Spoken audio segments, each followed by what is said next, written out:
The rain falls differently at Old Trafford when Manchester United are winning. Back to Bruno Fernandes! Fernandes rattles home! What a finish from Bruno Fernandes! Not louder, not brighter, just calmer. Touch, gets the cross in, turned home! Bruno Fernandes equals the assists record! Brian Mbeumo into double figures! And Manchester United lead by 3-1. For years, this club has lived inside chaos.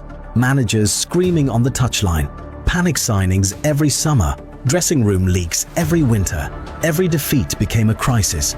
Every victory felt temporary. But suddenly, something strange is happening at Manchester United. No blockbuster arrivals, no social media circus, no statement signing headlines dominating the news cycle. And somehow, that's exactly why people are starting to pay attention. Because for the first time in years, United don't feel desperate anymore. The moves feel calculated. The dressing room feels connected. The football feels controlled. And the strangest part, it's happening under a man nobody expected to rebuild the club. Michael Carrick. When Carrick first walked into Old Trafford as interim manager, the reaction was almost universal. Safe pair of hands. Temporary solution. Just keep the seat warm. Nobody expected revolution, but maybe that was the point. Because while the football world chased tactical geniuses and celebrity managers, Carrick arrived with something far more dangerous. Clarity. And slowly, almost quietly, Manchester United started looking like Manchester United again. For the last decade, United have felt like a football soap opera. Since the retirement of Sir Alex Ferguson, the club lost more than a manager. It lost its identity. Every new era promised rebirth. Every rebuild collapsed into confusion. One manager wanted possession football. Another wanted pressing. Another wanted counter-attacks. Then came superstar signings that didn't fit the system. Managers were backed, abandoned, blamed, and replaced. Meanwhile, rivals evolved. Manchester City built a machine. Arsenal built structure. Liverpool built intensity. United built headlines. The club became addicted to noise. And maybe that's why Carrick felt so different from the beginning. No dramatic speeches. No, I am here to save Manchester United moment. No ego. Just calm. Cold calm. When he took over in January, expectations were tiny. Stabilize the season, secure Europe if possible, hand over the club to the next big appointment. That was supposed to be the job. But then something unexpected happened. The players started believing again. Football clubs run on emotion, and suddenly the emotion around United shifted. In Carrick's first 5 games, Manchester United looked reborn. 4 victories, 1 draw, but more importantly, the performances carried purpose. First came the derby, a 2-0 victory over Manchester City at Old Trafford. People in the area! Yes! That is clinical! Not lucky, not chaotic, controlled. Suddenly, United weren't passing for the sake of passing. They were hunting. In his first game against Manchester City, United had only 42% possession, but they had 10 shots on target. It was Fergie ball updated for 2026. United didn't look scared anymore. Then came the trip to the Emirates, away against title challengers Arsenal. For years, this was the type of match United lost before kickoff. Instead, a fearless 3-2 victory. It's the run of play! Manchester United make it 1-1! Transitions sharp, midfield compact, attack ruthless. Then came Fulham, a late winner. Fergie time. Benjamin Sesko! It's the spirit of Fergie time! Old Trafford exploded with something fans hadn't felt in years. Recognition. Because the feeling looked familiar. Not identical to Ferguson's era, but emotionally similar. The resilience, the belief, the refusal to panic. Even after a powerful 2-0 victory over Tottenham Hotspur, And he falls from Burmo! Squeezes it in through the forest of legs! a team Manchester United hadn't beaten since 2023, and a frustrating 1-1 draw against West Ham United, Carrick refused to get carried away. The 4 games that we've had have slightly looked different, but we're not getting carried away. I'm not sitting here thinking we've everything's great, we've cracked it, you know, there's a lot of work to do. And slowly, the table started telling a story. Michael Carrick finishes with 39 points from 17 Premier League games, the most of any manager since his arrival. Champions Arsenal were 3 points off his Manchester United side. Enough evidence to stop calling it luck. So the question changed. Not, can Carrick survive? But, what exactly has he changed? The biggest transformation at United isn't tactical, it's psychological. For years, United played football like a team carrying trauma. One mistake and heads dropped. One conceded goal and panic spread everywhere. Under Carrick, that fear has started disappearing. Players look calmer in possession, defenders stop rushing clearances, midfielders stop forcing hero passes every minute. The team finally looks coached, but more importantly, the team finally looks connected, and that connection starts with one crucial detail: roles. Every great Ferguson side understood roles perfectly. Not everybody needed to be a superstar, but everybody needed to understand their function. That's exactly what Carrick has rebuilt. What's the identity of the club now? What's the philosophy of the club now? What does Manchester United say to you, traditionally, in terms of a style? Well, in my time, it was about winning, no matter how, especially when they were playing us. They were playing a different way. They adapted to situation in terms of how they were going to go about some games. Like, they played us differently than other teams, and they had flair, they were direct, they needed to be direct, they could fight and win. When you think about Man United in my time, you think about a team that's there to win, no matter how. Nobody represents this transformation more than Bruno Fernandes. For years, Bruno carried United alone, trying impossible passes, forcing moments, playing emotionally instead of structurally. Because the team depended entirely on chaos.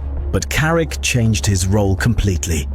Instead of being everywhere, Bruno became central, almost like a false 10, drifting between midfield and attack, controlling rhythm instead of forcing magic.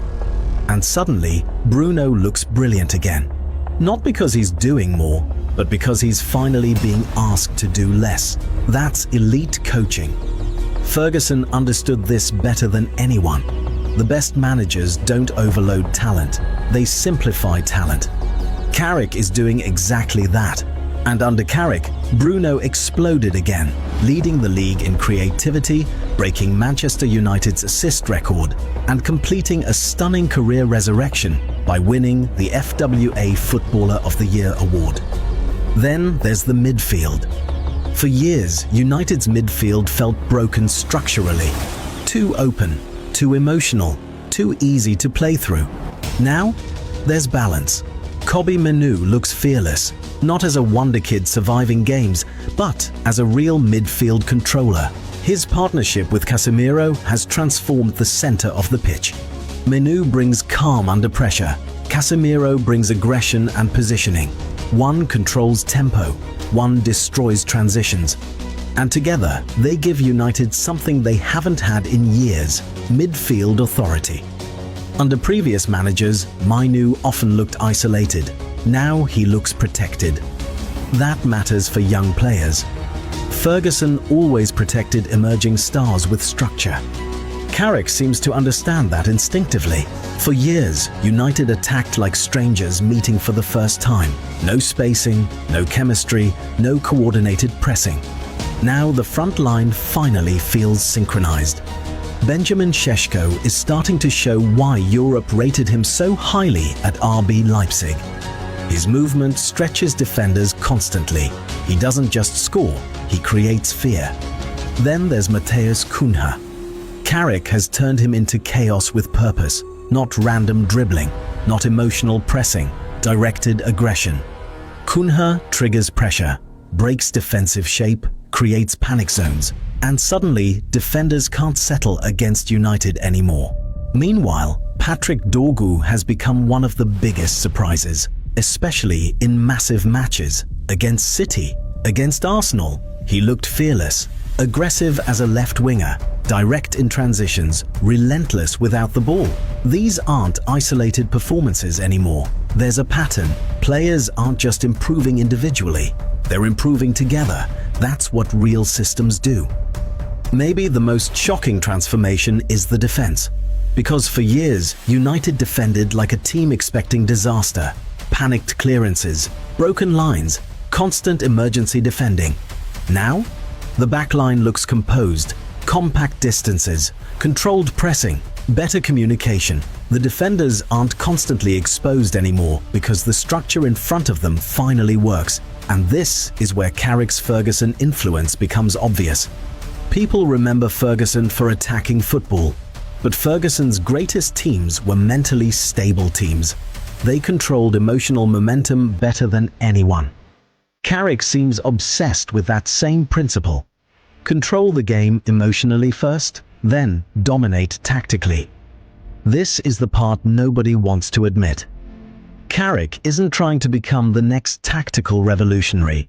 He's rebuilding Manchester United using old Manchester United principles.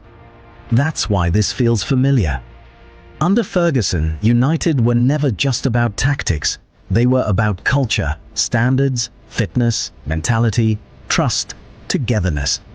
Carrick's version feels modern, but emotionally traditional. Players run harder, the squad feels united, the atmosphere feels lighter. Even substitutions make more sense. Nobody looks isolated anymore. That's exactly how Ferguson built dynasties. Not around stars, around ecosystems. And maybe that's why this rebuild suddenly feels sustainable. Because it doesn't depend on one player saving the club every weekend. It depends on structure surviving pressure. That's how great teams are built. The Premier League has seen false dawns before. But this feels different for one reason. United finally look patient. No panic buying. No emotional reactions after one bad result. No desperate identity changes every 6 months. That patience is dangerous, because Manchester United with clarity is a completely different monster. And if Carrick truly succeeds in rebuilding the culture, then the rest of the league has a problem, because history shows something terrifying. When United become stable, they usually become dominant next. Maybe it's too early. Maybe this is just a good run. Maybe the pressure of a full season changes everything. But something undeniably feels different at Old Trafford. The noise is fading, the structure is growing, and for the first time in years, Manchester United don't look like a club chasing an identity. They look like a club rediscovering one. And perhaps the strangest part of all, the man rebuilding it is doing it quietly. No drama, no chaos, no revolution speeches, just football, just structure, just Manchester United slowly becoming Manchester United again.